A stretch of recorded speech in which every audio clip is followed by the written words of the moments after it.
Assalamualaikum warahmatullahi wabarakatuh. Innal hamdalillah nahmaduhu wa nasta'inuhu wa nastaghfiruh wa na'udzu billahi min shururi anfusina wa min sayyiati a'malina.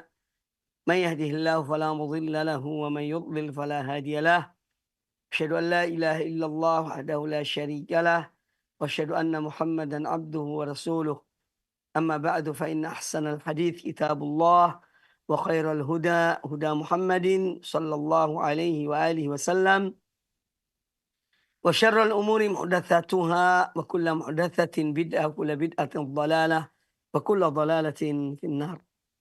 Ma'asyiral muslimin, para pemirsa dan para pendengar televisi radio Roja dimanapun Anda berada, semoga senantiasa dirahmati Allah Subhanahu wa taala. Alhamdulillah, pada kesempatan yang baik ini kita kembali bertemu dalam pembahasan hadis-hadis Nabi sallallahu alaihi wa alihi wasallam dari kitab Riyadhus Shalihin min kalami Sayyidil Mursalin sallallahu alaihi wa alihi wasallam yang ditulis oleh Imam An-Nawawi rahimahullah taala rahmatan wasi'ah. Pembahasan kita insyaallah masih pada bab tentang larangan-larangan dalam Islam. Dan juga kita bahas tentang larangan menyerupai laki-laki menyerupai wanita dan wanita menyerupai laki-laki, baik dalam pakaian, dalam tingkah laku, dalam perilaku dan seterusnya. Kemudian insyaallah kita akan memasuki bab yang berikutnya, babun nahyi anit tasyabbuhi bisyaitani wal kuffar. Kata Imam An-Nawawi rahimahullah ta'ala, bab tentang larangan bertasyabbuh dengan perilaku syaitan dan perilaku orang-orang kufar, orang-orang kafir, orang-orang non-muslim. Karena bahwa seorang muslim dia mempunyai ciri tersendiri, ya. Tidak sama dengan orang-orang yang tidak beriman. Nah, oleh karena itu Ar-Rasul alaihissalatu wassalam, beliau berupaya untuk menyeru, untuk mendakwai umatnya ya, agar menyelisihi perbuatan-perbuatan orang-orang yang fasik, perbuatan-perbuatan syaitan dan yang lainnya, dari yang tidak diajarkan oleh Al-Quran dan sunnah Nabi Sallallahu Alaihi Wasallam. Hadis yang dibawakan oleh An-Nawawi rahimahullah ta'ala,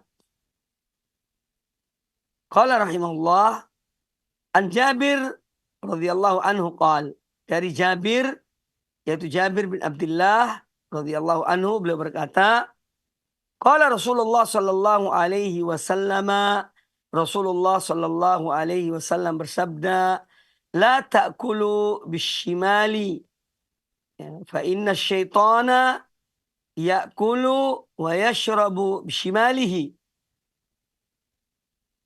Kata Nabi alaihi salatu wassalam, janganlah kalian makan dengan menggunakan tangan kiri, karena sungguhnya syaitan itu kalau makan dengan menggunakan tangan kirinya, ya.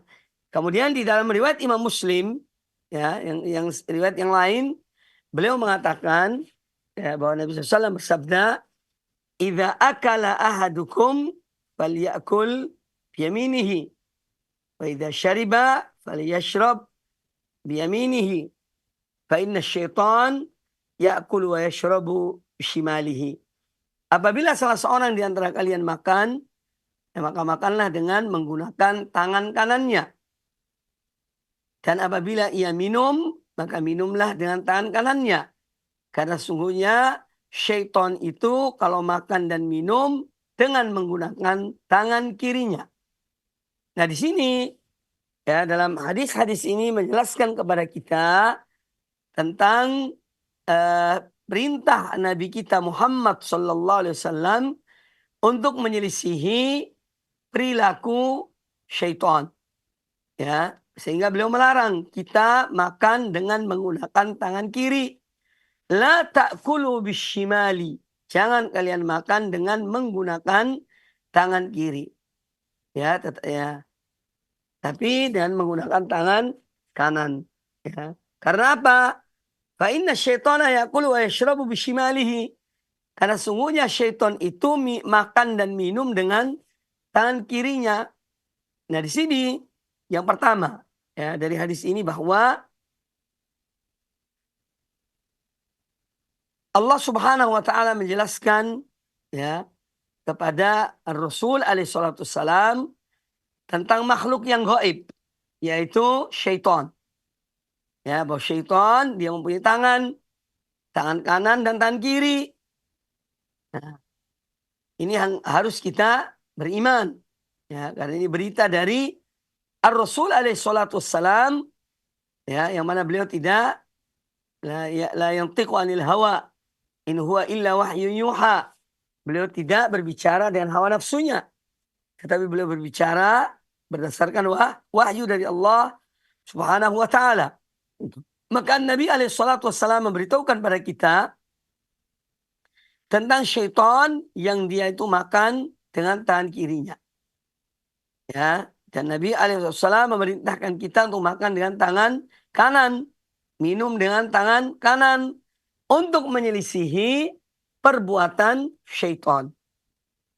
Dan ada hal yang penting, ya, ini yang poin kedua, yaitu kita masih sering melihat dalam acara-acara pernikahan misalnya, resepsi-resepsi, pertemuan dan lain sebagainya, kita masih ya banyak melihat sebagian kaum muslimin mereka ya entah mereka menyadari atau tidak, itu tidak sedikit di antara mereka yang menggunakan tangan kiri ketika makan dan ketika minum ya.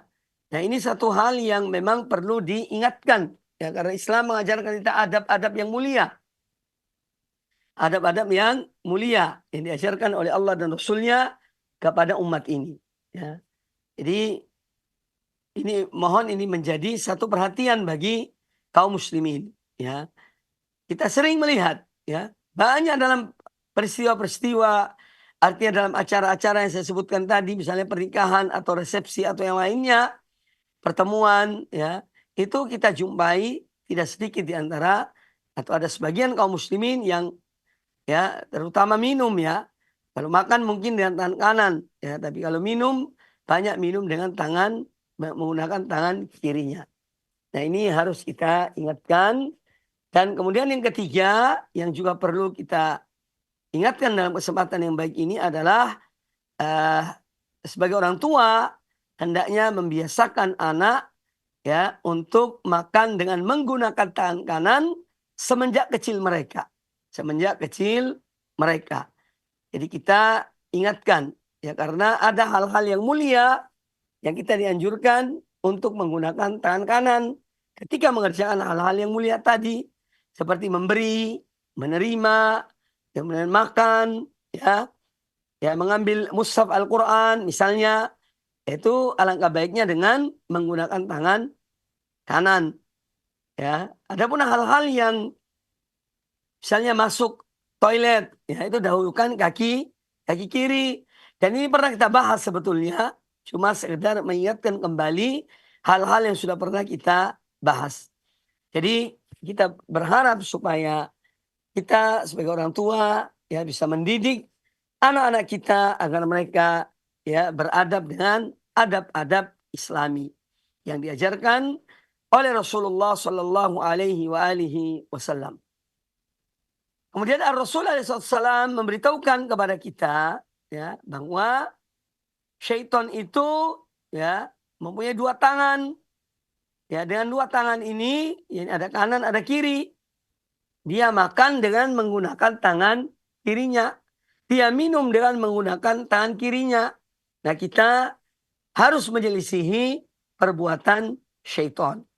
Harus menyelisihi perbuatan syaitan. Jadi ini diantara adab-adab Islam yang diajarkan oleh Rasulullah SAW kepada umat ini. Dan ini harus tetap kita hidupkan tetap diingatkan kepada umat.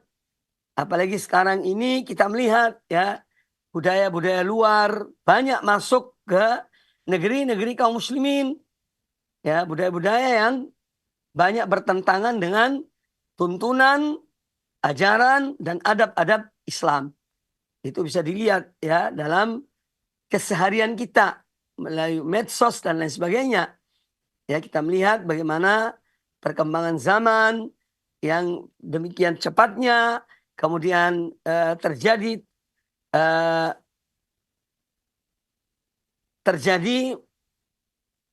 globalisasi budaya, ya, yang mana budaya-budaya kaum muslimin ya dan kebiasaan-kebiasaan baik mereka itu ya itu banyak yang ditinggalkan oleh sebagian kaum kaum muslimin. Ini hal-hal yang tetap kita ya mempunyai kewajiban untuk selalu mengingatkan kepada kaum muslimin agar tetap beradab dengan adab-adab Islam yang diajarkan oleh Allah dan Rasulnya Sallallahu Alaihi Wasallam. Kemudian hadis yang berikutnya.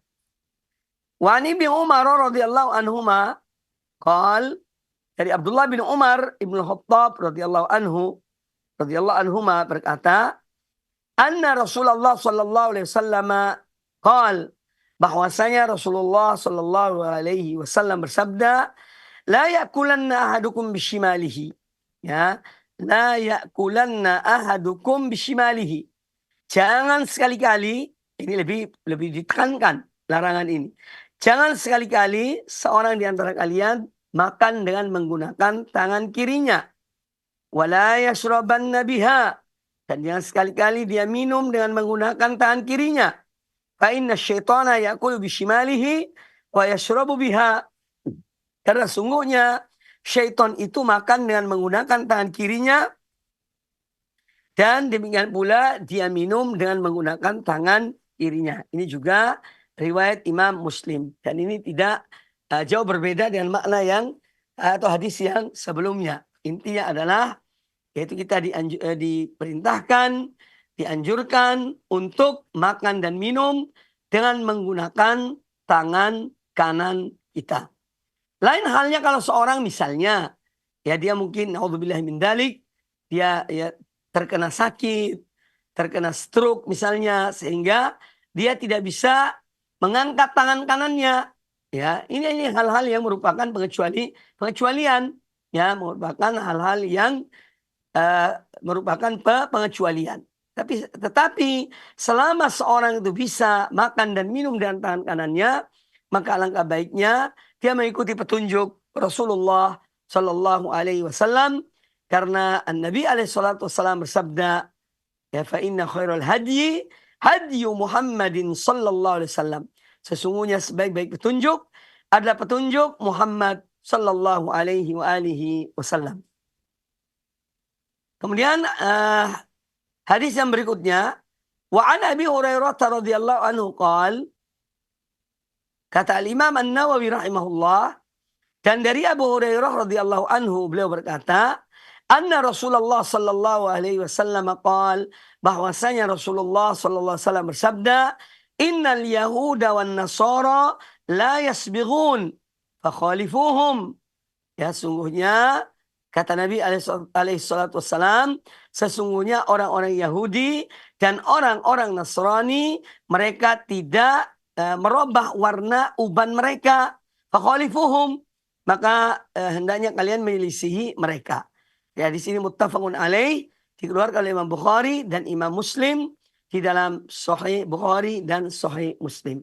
Ini artinya memberi warna lain pada jenggot, ya, pada rambut yang beruban, itu dianjurkan untuk diwarnai dengan warna lain, yaitu entah itu warna ya merah atau coklat, ya. Kemudian adapun masalah mewarnai dan warna hitam, ini sebetulnya ya hadis-hadis yang melarang mewarnai uban dan warna hitam itu banyak, ya, dan ada di antara ulama-ulama yang mengharamkan ya atau melarang merubah warna jenggot atau warna rambut menjadi hitam. Adapun dengan warna lain silahkan. yang warna merah, yang warna coklat, ya misalnya, itu insya Allah tidak mengapa. Tetapi dengan warna hitam, ini sebagian ulama mereka melarang, ya bahkan ada yang mengharamkannya, ya tidak boleh mewarnai rambut dengan warna hitam. Kemudian di sini kita melihat ya bahwa Rasul alaihi salatu wassalam, beliau ya memerintahkan masalah ini, dan beliau mengatakan fakhalifuhum, hendaknya kalian menyelisihi mereka, jangan menyerupai mereka, jangan menyerupai mereka. Itu dalam berpakaian, dalam bertingkah, dalam berakhlak, ya jangan menyerupai mereka. Jadi Rasul alaihissalam dalam hadis ini menganjurkan kepada kaum muslimin yang sudah beruban untuk dia merubah warna dari putih kepada warna yang lainnya. Kata Imam Asy-Syaukani rahimahullah taala, ya di dalam kitabnya Nailul Autar, ya ketika menyampaikan hadis ini bahwa yadullu ala anna al-illa fi syar'iyyati sibagh wa taghyir asy-syaybi hiya mukhalafatul yahud wan nasara. Jadi yang menjadi alasan, ya menjadi illah yang kuat mengapa kita dianjurkan untuk merubah warna uban yang ada kepada warna lain, ini dalam rangka menyelisihi al-yahud dan an-nasara, menyelisihi orang-orang Yahudi dan orang-orang Nasrani. Ya, kemudian kata Syaukani, wa bihadza yata'akkadu istihbab al-khidab. Oleh karena itu bahwa merubah warna itu adalah sangat dianjurkan, ya. Waqad kana Rasulullah sallallahu alaihi wasallam yubalighu fi mukhalafati ahli al-kitab wa ya'mur biha. Dan adalah Rasulullah SAW dahulu beliau ya yubaligh, sangat berupaya keras ya agar kaum muslimin menyelisihi ya perilaku ahlul kitab, dan beliau memerintahkan untuk menyelisihi perilaku ahlul kitab. Kemudian bab yang berikutnya, ya babun nahyi rajuli wal mar'ati an khidabi sya'rihima bisawad. Ya sudah saya singgung tadi tentang masalah merubah warna uban dengan menjadi warna hitam. Ya, ini kata An-Nawawi rahimahullah taala, bab larangan terhadap seorang laki-laki dan seorang wanita dari merubah warna ubannya, ya baik itu rambut ataupun jenggot misalnya bagi laki-laki, dengan warna hitam. Ya, jadi ini dilarang. Hadis yang dibawakan oleh An-Nawawi rahimahullah taala itu ada satu hadis yang diriwayatkan oleh Imam Muslim di dalam Sahih Muslim. Qala An-Nawawi rahimahullah wa an Jabir radhiyallahu anhu qala, dan dari Jabir radhiyallahu anhu beliau berkata, utiya bi Abi Quhafata walidi Abi Bakr As-Siddiq radhiyallahu anhuma yauma fathi Makkah wa ra'suhu wa lihyatuhu kathaghamah bayadhan. Ya. Kata Jabir bin Abdullah radhiyallahu anhu bahwa pernah ketika penaklukan kota Mekah, itu ayah dari Abu Bakar Siddiq radhiyallahu an, ya, namanya Abu Quhafah, itu dibawa untuk menghadap Rasulullah sallallahu alaihi wasallam, ya, ketika penaklukan kota Mekah. Maka datanglah Abu Quhafah, ya, datang beliau, ini ayah dari Abu Bakar Siddiq radhiyallahu anhu, datang menemui Rasul alaihi salatu wassalam. Ya, dan beliau Abu Quhafah sudah tua, rambut telah beruban, wa ra'suhu wa lihyatuhu kathaghamati bayadhan. Dan kepala beliau, yakni rambut beliau, ya, dan jenggot beliau itu ibarat thaghamah. Thaghamah itu ada jenis tanaman di padang pasir, ya. Jenis tanaman di padang pasir kayak rumput, ya, begitu. Itu yang bunganya berwarna putih. bunganya berwarna putih. Itu namanya astagomah. Ya, itu astagomah. Ya, jadi kalau misalnya kita bepergian ya dari safar dari Mekah ke Madinah misalnya atau Madinah ke Jeddah dengan menggunakan kereta api ya atau bus itu kita lihat ada pada beberapa tempat ada sejenis tumbuh-tumbuhan ya dia itu sama dengan rumput ya agak tinggi dan itu mengeluarkan bunga warna putih ya bunga berwarna putih itu namanya as-saghomah ya. Jadi ayah dari Abu Bakar Siddiq radhiyallahu anhu yaitu Abu Quhafa ini ketika datang menemui Nabi alaihissalam di kota Mekah, ya rambutnya sudah beruban, jenggotnya sudah beruban. Ketika Rasulullah SAW melihat ya ayah Abu Bakar Siddiq, faqala Rasulullah sallallahu alaihi wasallam, maka Rasulullah SAW bersabda, "Ghayyiru hadza wajtanibu as-sawad." Ya, Rasulullah mengatakan, beliau bersabda, "Robahlah warna ini." Ya, jadi uban berwarna putih itu robahlah wajtanibus sawad dan hindari ya mewarnai dengan warna hitam. Nah, ini diantara dalil tentang dilarangnya merubah warna uban dari putih kepada hitam. Adapun kepada warna yang lain, ya merah misalnya, ya itu tidak mengapa, ya atau warna lainnya. Ya intinya warna yang wajar bagi seorang yang ingin merubah warna dari ubannya tersebut. Jadi ketika Nabi SAW mengatakan wajtanibus sawad dan jauhilah dari menyemir rambut itu dengan warna hitam, ini tentu adalah sebuah larangan dari An-Nabi alaihissalam. Meskipun mungkin ada perbedaan di kalangan ulama tentang larangan ini, apakah larangan ini yang yaqtadi at-tahrim atau yaqtadi ya al-karohah. Apakah larangan ini bersifat haram atau bersifat makruh. Ya, dan tidak sedikit di antara ulama yang kembali kepada kaidah bahwa al-aslu fin nahi at-tahrim.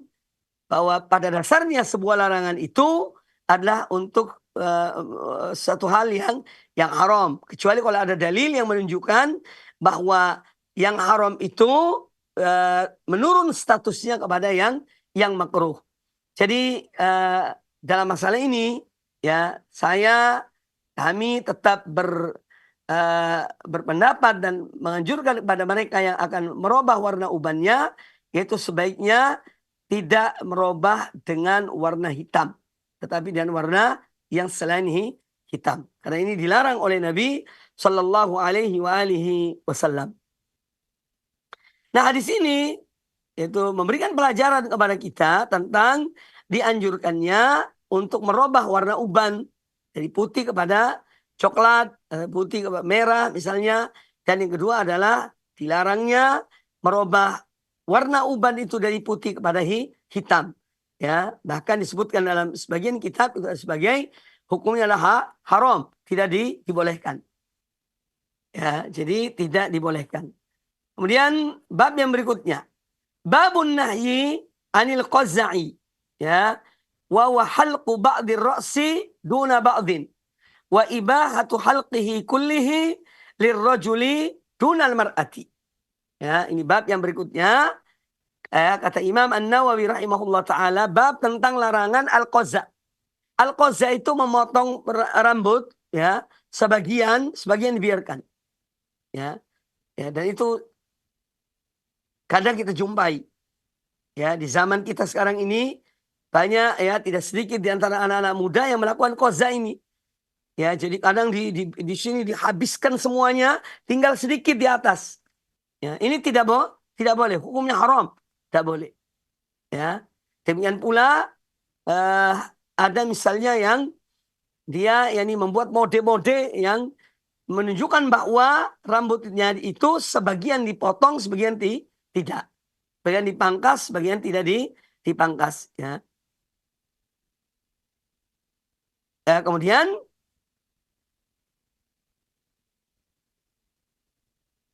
wa ibahah halqihi kullihi lirrajuli dunal mar'ah. Dan bab ini juga menjelaskan tentang dibolehkannya seorang laki-laki itu mencukur gundul rambutnya, ya, cukur habis rambutnya, ya, ini khusus untuk laki-laki duna almar'ah, tapi tidak boleh bagi wanita, ya, wanita tidak boleh gundul, ya, ya, jangan sampai ya wanita itu mencukur rambutnya sampai habis, ya. Jadi ini dilarang oleh syariat kita. Adapun laki-laki boleh, apalagi di saat memang harus, ya, ada keharusan untuk mencukur. Misalnya ada mungkin penyakit atau ada gatal di kepalanya untuk yang lainnya, atau mungkin banyak kutunya, ya, bisa jadi demikian. Maka dibolehkan seorang, ya, laki-laki untuk mencukur habis rambut kepalanya, ya, itu dibolehkan.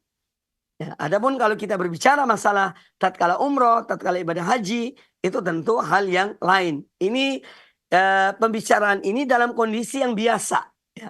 Adapun kalau di saat umroh, di saat haji memang dianjurkan untuk apa? Bahkan fadilahnya besar ketika seorang mencukur gundul rambutnya.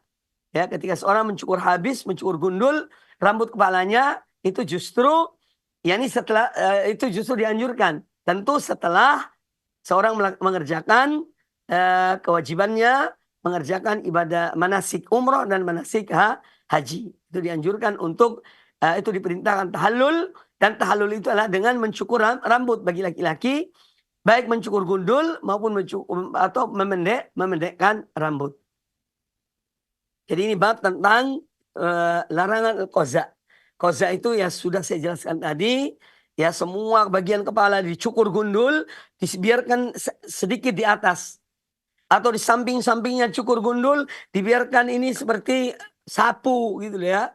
Yang di tengah seperti, yaitu, seperti yang saya sebutkan tadi, itu hal yang dilarang. Itu namanya qaza. Hadis yang dibawakan oleh Imam An-Nawawi rahimahullah ta'ala, yaitu an Ibni Umar radhiyallahu anhu maqal, dari Abdullah bin Umar radhiyallahu anhuma, beliau berkata, naha Rasulullah sallallahu alaihi wasallam anil qaza'i, ya, hadis muttafaqun alaih, bahwa Nabi SAW, ya, melarang dari qaza.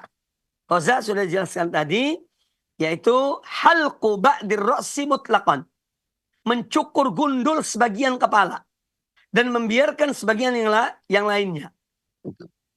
Membiarkan sebagian yang lainnya. Ini namanya qaza. Dan ini dilarang dalam agama. Kemudian hadis yang berikutnya. Sebelum itu, kita sering melihat, ya, ada terkadang anak-anak muda yang mereka itu misalnya setelah lulus dari ujian pengumuman, ya, ujian SMA misalnya, atau SMP, si fulan ini lulus, ya, kemudian kadang-kadang mereka itu melakukan hal-hal yang, ya, tidak sepatutnya mereka lakukan. Begitu lulus, langsung rambutnya dicukur, ya, sebagian dicukur, sebagian dibiarkan. Katanya itu untuk menunjukkan mensyukuri nikmat Allah. Salah, keliru. Mensyukuri nikmat Allah bukan seperti itu. Ya, cuman kemungkinan besar bahwa banyak di antara mereka, anak-anak muda, yang melakukan hal tersebut karena ketidaktahuan mereka, karena kejahilan mereka. Juga orang tuanya tidak ngerti, bisa jadi demikian, sehingga dia tidak mengingatkan anaknya, ya, bahwa hal tersebut dilarang. Ya, jadi mensyukuri nikmat Allah itu bukan dengan melakukan pelanggaran, ya, yang dilarang oleh Allah dan Rasulnya. Mensyukuri nikmat Allah adalah dengan ucapan dengan lisan, mengakui nikmat itu dalam hati, bahwa nikmat itu adalah datangnya dari Allah. Dan yang ketiga adalah dengan mengerjakan amal-amal kebaikan. Itu mensyukuri nikmat Allah Subhanahu wa ta'ala. Bukan yang membuat keanehan-keanehan. Bahkan ada juga di antara mereka yang dia mengotori baju seragamnya. Banyak, ya, mengotori baju seragamnya dengan cat misalnya, dengan warna-warni. Begitu tamat, begitu lulus, langsung melakukan hal tersebut. Ini bukan akhlak Islam. Ya, Islam tidak mengajarkan demikian.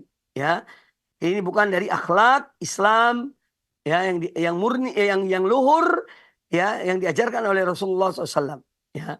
Jadi mensyukuri Allah bukan dengan kita melakukan kerusakan, tapi dengan kita beramal soleh dan kita berbuat kebaikan, itu mensyukuri nikmat Allah Subhanahu wa Ta'ala.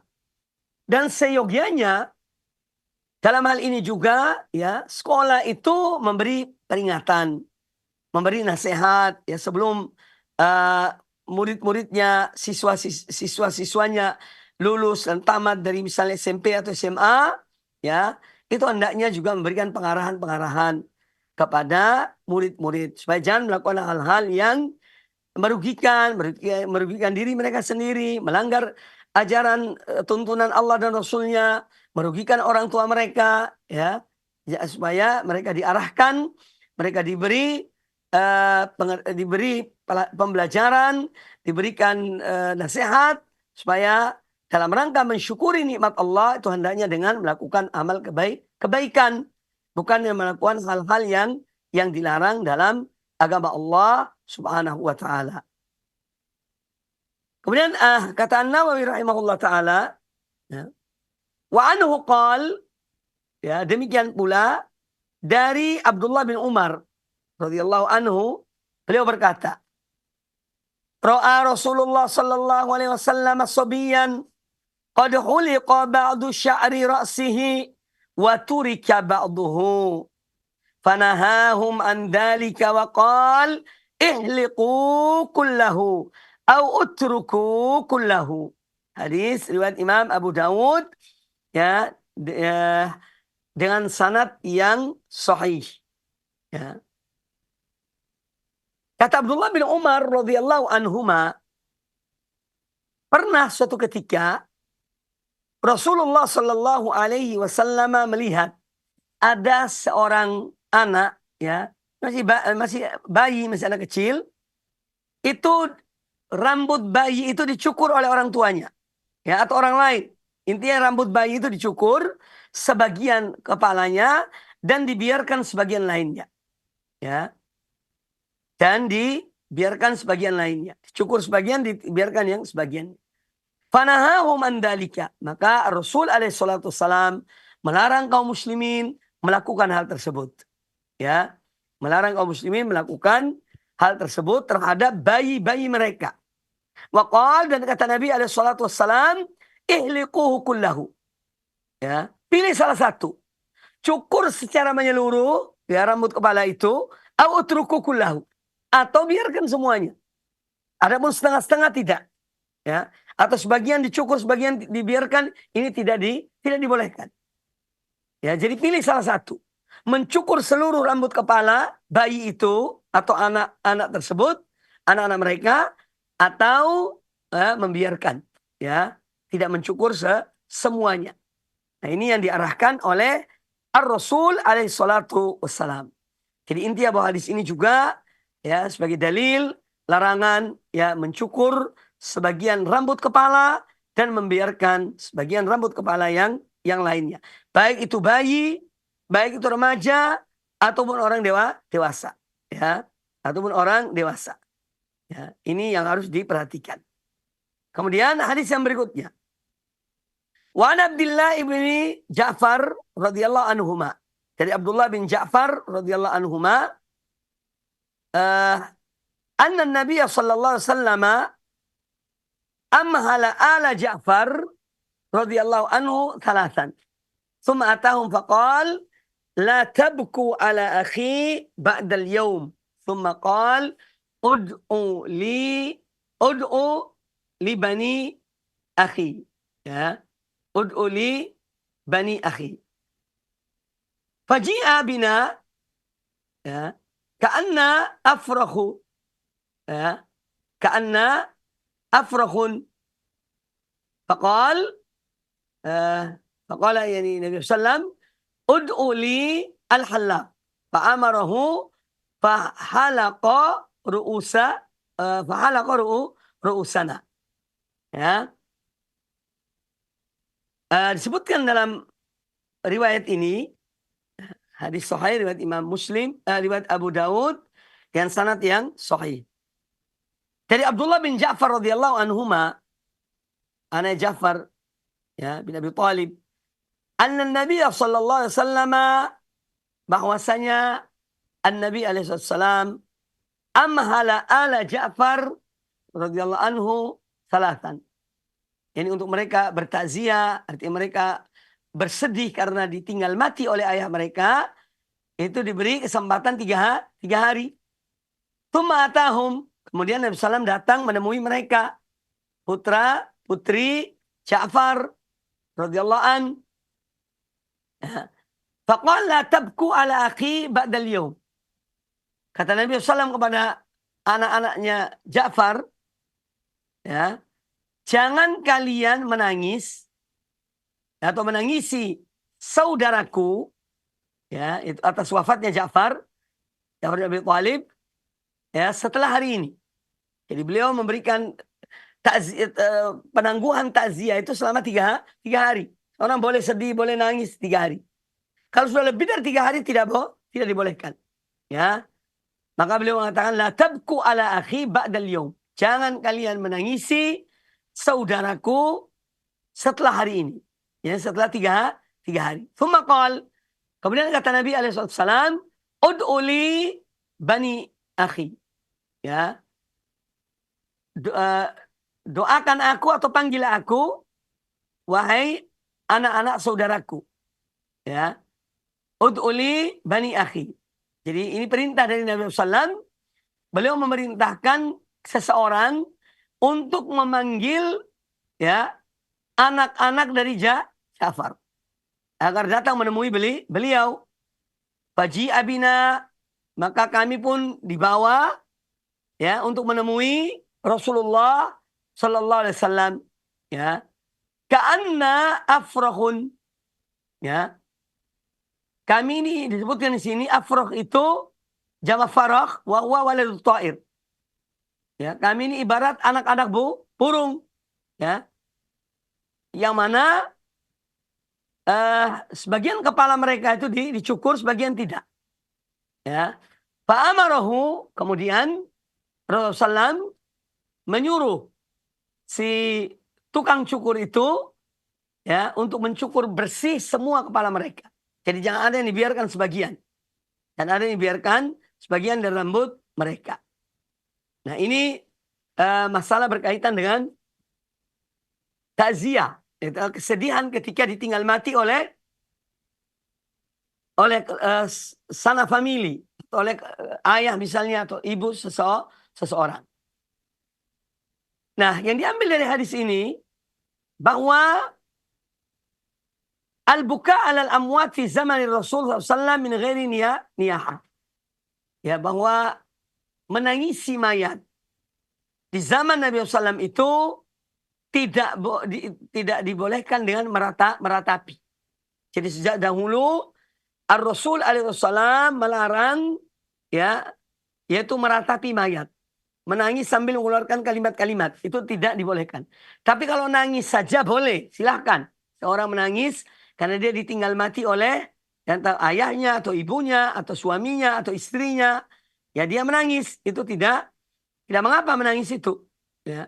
Tapi jangan sampai mengeluarkan kata-kata. Apalagi mungkin kalimat-kalimat yang menunjukkan misalnya menjelek-jelekan takdir Allah atau yang lainnya.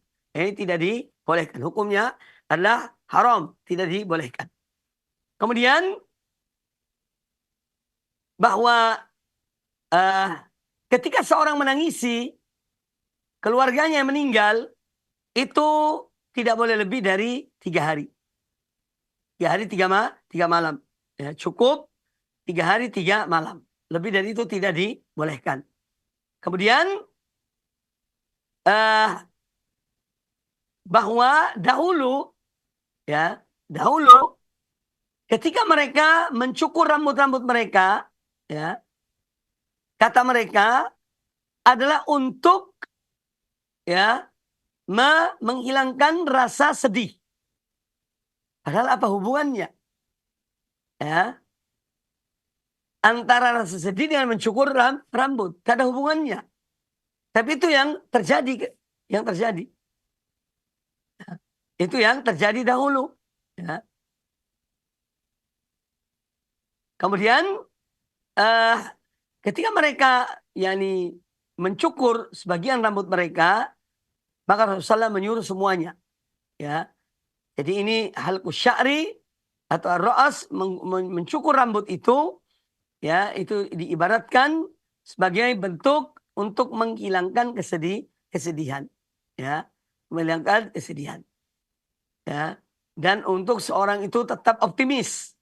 Kita ini dilarang pesimis, ya, dilarang hidup pesimis, tapi harus optimis.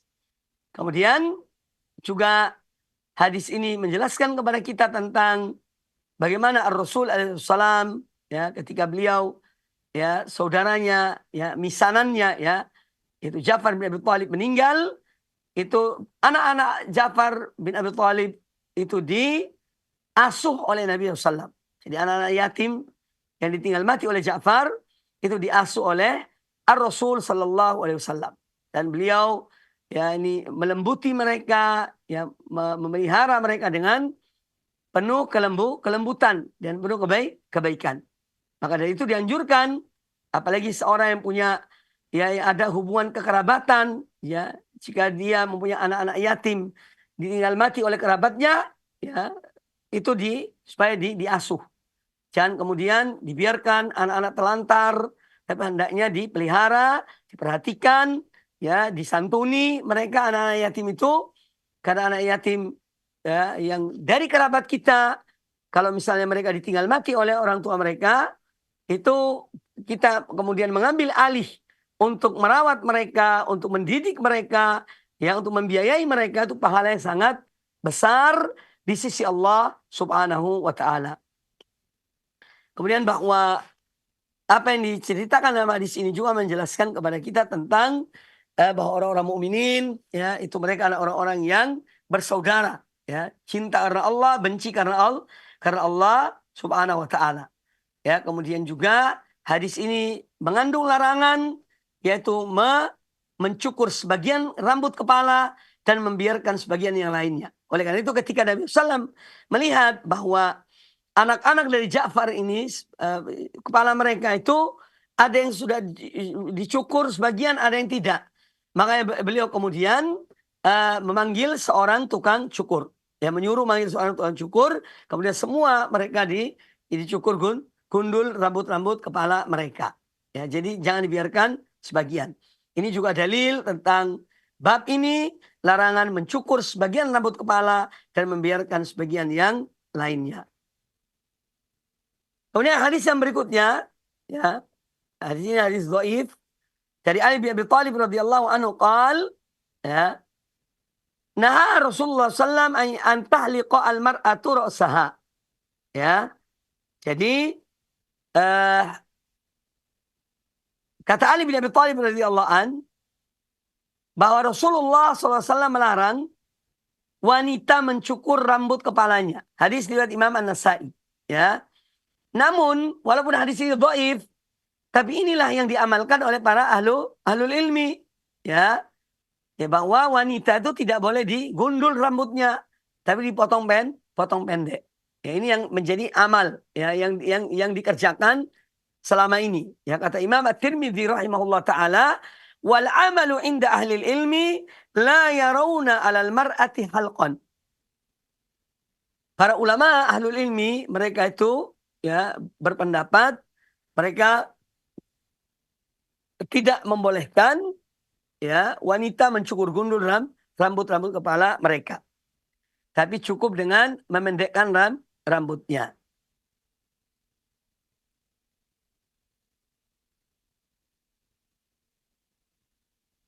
Kemudian juga disebutkan tentang masalah ini, ya, berkaitan dengan masalah ini bahwa, ya, apalagi di saat seorang, ya, ada ditinggal mati oleh keluarganya, ya, sebagai wujud untuk menunjukkan kesedihannya, kemudian seorang wanita misalnya mencukur rambut kepalanya semua. Ya, ini tentu, ya, pelanggarannya menjadi dua, ya, bahwa wanita sendiri itu tidak dibenarkan, ya, menggundul rambutnya, ya, tapi cukup dengan memotong pendek, Kemudian pelanggaran berikutnya, ini kaitan dengan dia mencukur gundul rambutnya di saat ada berita duka, di saat dia ditinggal mati oleh keluarganya. Jadi ini hal yang termasuk dilarang. Di wanita cukup dia dalam hal berkaitan dengan rambutnya, yaitu dia memotong pendek rambutnya. Tidak boleh sampai menggundulkan, mencukur bersih rambut kepala seorang wanita. Kemudian hadis bab berikutnya. Bab tahrimi wasli sya'ri wal washmi wal washmu wal washmi wal washmu wa huwa tahdidu al asnan. Bab tentang diharamkannya, ya. Bab tentang diharamkannya menyambung rambut, ya, menyambung dengan rambut orang lain, ya. Kemudian juga bab tentang larangan, ya, mengikir gigi untuk memperindah. Ya, ini bagi wanita larangan untuk menajamkan, ya, gigi, ya, mengasah gigi itu. Disebutkan tentang dalil dalam masalah ini. Yang pertama adalah dari Al-Quranul Karim, surat An-Nisa ayat yang ke-117. Ya, An-Nisa ayat ke-117 dan seterusnya. Ya, jadi Allah Ta'ala berfirman, ya, Allah Ta'ala berfirman, "In yad'una min dunihi illa inatha, wa in yad'una illa syaitanan marida. La'anahu Allahu wa qala la attakhidanna min ibadika nasiban mafruḍa. Ya, wala udhillannahum wala umanniyannahum wala amurannahum fala yubattikunna adhanal an'ami wala amurannahum fala yughayyirunna khalqallah wa man yattakhidhish syaitana waliyan min dunillahi faqad khasira khusranan mubina." Disebutkan, ya, dalil tentang tidak bolehnya, ya, menyambung rambut dengan rambut yang lain, kemudian juga mengikir atau menajamkan gigi, ya, dengan gurinda, ya, dengan gurinda. Dalilnya adalah pertama dari Al-Quranul Karim tentang bagaimana syaitan itu berupaya untuk dia menjerumuskan manusia ke dalam larangan Allah Subhanahu wa ta'ala. Ya, Allah Ta'ala berfirman pada surat An-Nisa ayat ke-117. Ya, yang mereka sembah selain Allah, ya, itu tidak lain hanyalah berhala. Dan mereka tidak lain hanyalah menyembah setan yang durhaka. Ya. Jadi syaitan berupaya supaya manusia itu menyembah kepada selain Allah. Nah, manusia yang tertipu, mereka mengikuti ajakan syaitan, mengikuti seruan syaitan untuk menyembah selain Allah Subhanahu wa taala. Ya. Kemudian kata Allah Taala, la'anahullah. Ya. Syaitan itu ada dia yang dilaknat oleh Allah. La'anahullah. Dan setan berkata, dan setan berkata, ya, setelah dia dikeluarkan dari rahmat Allah, setelah dia dilaknat oleh Allah Ta'ala, kata syaitan pasti akan bahwa dia syaitan itu la'attakhidanna min ibadika nasiban mafruḍa. Sungguh benar-benar aku akan mengambil bagian tertentu dari hamba-hambamu, ya Allah. Yani aku akan merayu mereka, aku akan menyesatkan mereka. Aku akan mengajak mereka untuk melanggar peraturanmu, melanggar syariatmu, melanggar perintahmu, ya, melanggar laranganmu. Ini janji syaitan. Ya. Bahkan dia mengatakan la'attakhidanna min ibadika nasiban mafruḍa. Aku harus ada bagian, ya. Ambil bagian dari hamba-hambamu ini untuk aku sesatkan mereka. Ya. Untuk aku, yakni sesatkan mereka. Kemudian kata syaitan, bagaimana di sini disebutkan, wala udhillannahum wala umanniyannahum, dan pasti akan ku sesatkan mereka. Ya. Ini diantara upaya-upaya syaitan untuk menggelincirkan Bani Adam. Pertama, menyesatkan mereka. Dan aku akan kubangkitkan angan-angan kosong pada mereka. Dibuat angan-angan. Ya. Ketika dia memerintahkan untuk bermaksiat kepada Allah Ta'ala sambil berangan-angan. Berangan-angan sesuatu. Dan akan kusuruh mereka memotong telinga-telinga binatang ternak. Syaitan berjanji juga. Aku akan menyuruh mereka Bani Adam ini ya untuk memotong telinga-telinga binatang-binatang ternak. Entah dengan alasan apa. Ya, padahal itu dilarang. Lalu mereka benar-benar memotongnya. Ya, dan mereka benar-benar akan memotongnya. Ya. Wala amurannahum fala yughayyirunna khalqallah. Dan akan aku suruh mereka ya untuk merubah atau mengubah ciptaan Allah ya.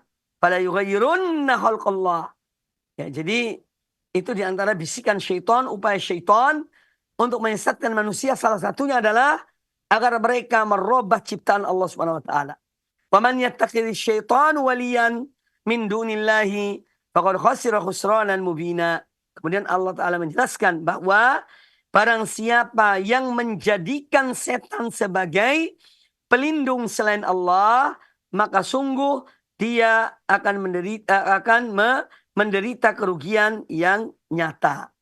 Nah, jadi ayat-ayat ini menjelaskan kepada kita upaya syaitan untuk menyesatkan manusia. Ya, upaya syaitan untuk menyesatkan manusia dengan berbagai macam cara. Ya, dengan berbagai macam cara. Salah satunya adalah merubah ciptaan Allah Subhanahu wa taala. Ini yang diupayakan oleh syaitan. Namun Allah berjanji yakni orang-orang yang benar-benar mereka istiqamah, mereka beriman pada Allah, mereka yakin pada Allah, maka Allah akan melindungi mereka. Ya, mereka ikhlas pada Allah dan beribadah, maka syaitan tidak akan bisa dan tidak akan mampu untuk menyesatkan mereka.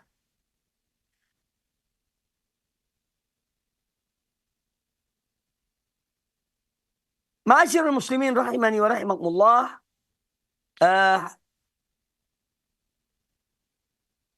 Upaya-upaya yang dilakukan oleh syaitan dan iblis, ya, iblis dan syaitan. Iblis adalah itu yang dilaknat oleh Allah ketika Allah menyuruh dia untuk sujud menghormati Adam, dia menolak. Ya, Allah melaknat iblis dan anak keturunannya, yaitu para syaitan. Ya, maka syaitan pun dendam. Jadi syaitan berupaya karena dendamnya kepada manusia, maka dia berupaya untuk menyesatkan manusia. Ya.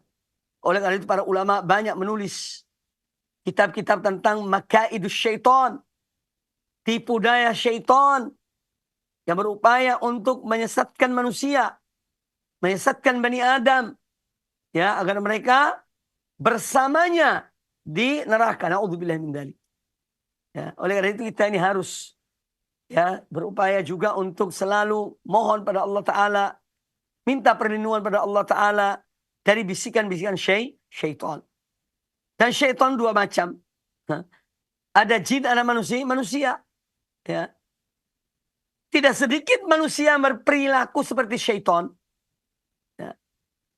Oleh karena itu kita dianjurkan mohon perlindungan pada Allah Ta'ala. Di pagi hari, di petang hari, setiap selesai sholat membaca apa?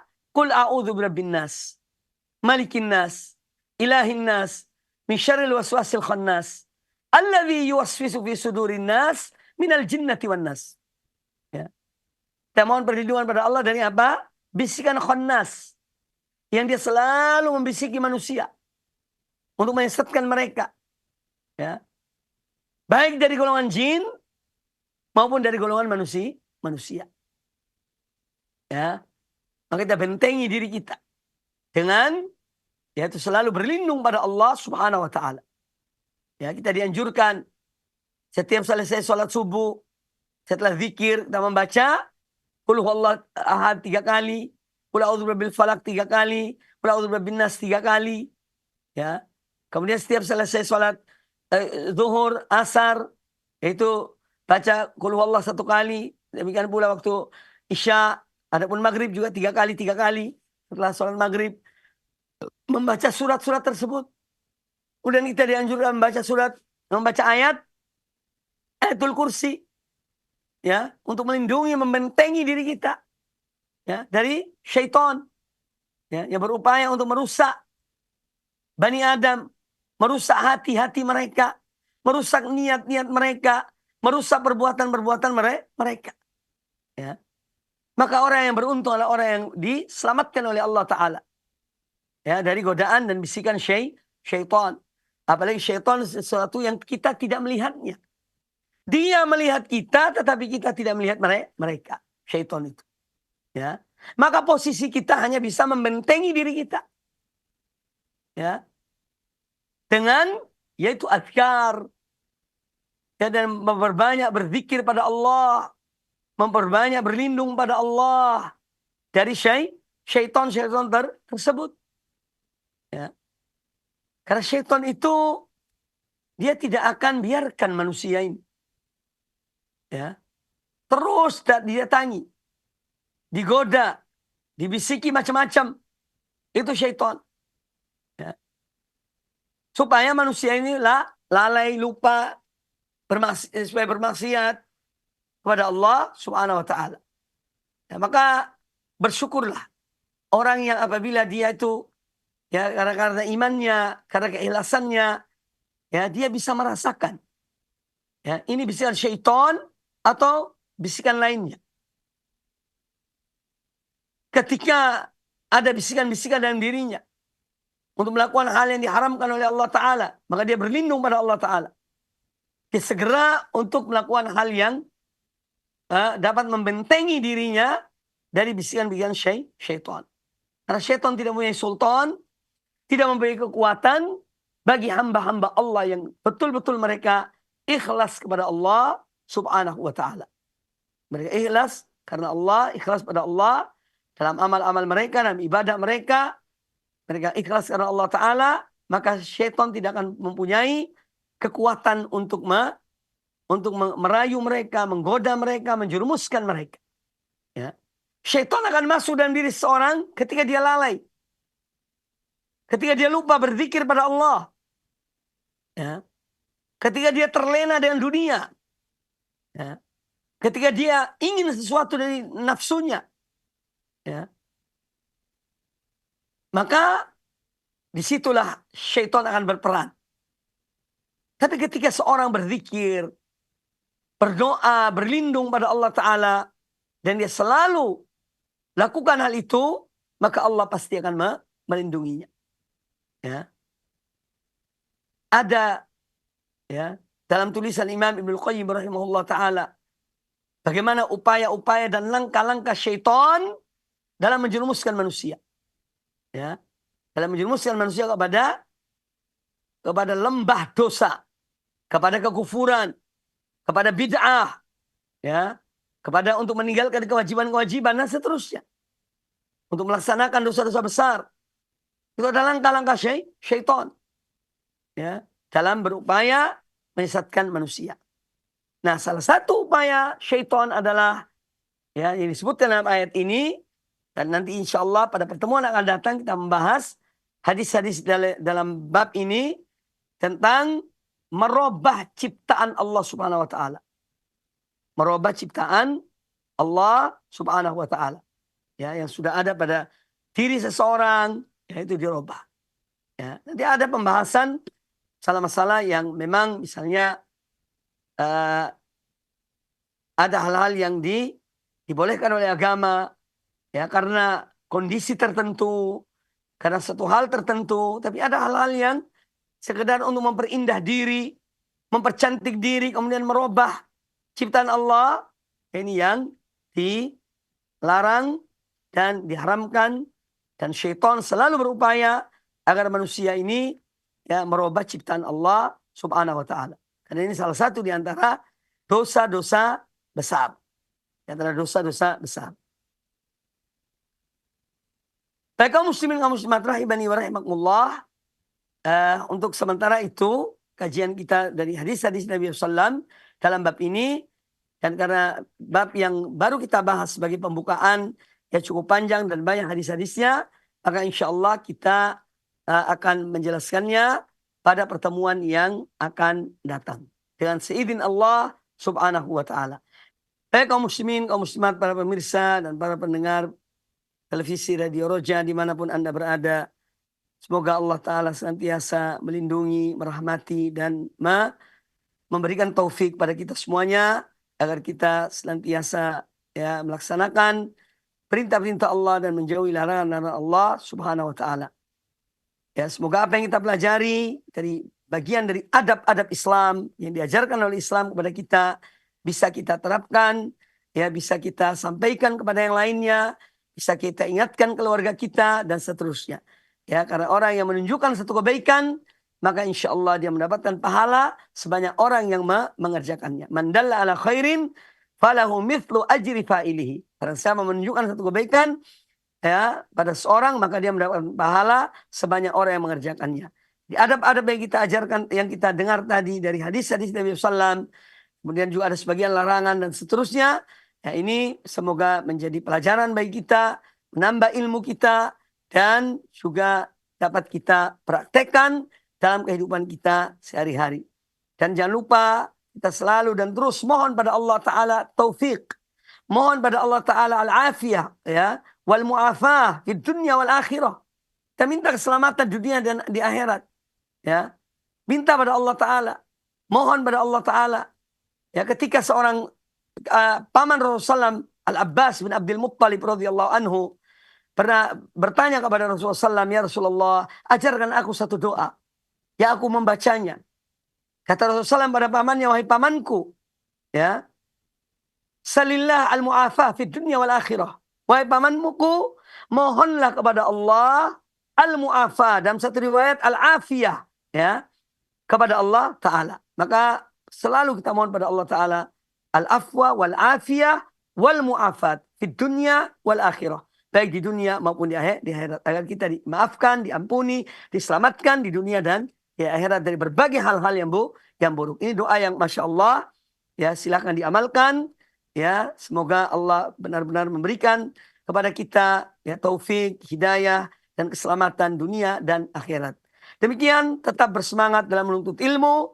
Ya, dan tetap bersemangat dalam mengajarkan ilmu. Semoga Allah Ta'ala menerima semua amal-amal ibadah kita. Ya, akhirnya kami haturkan jazakumullah khairan.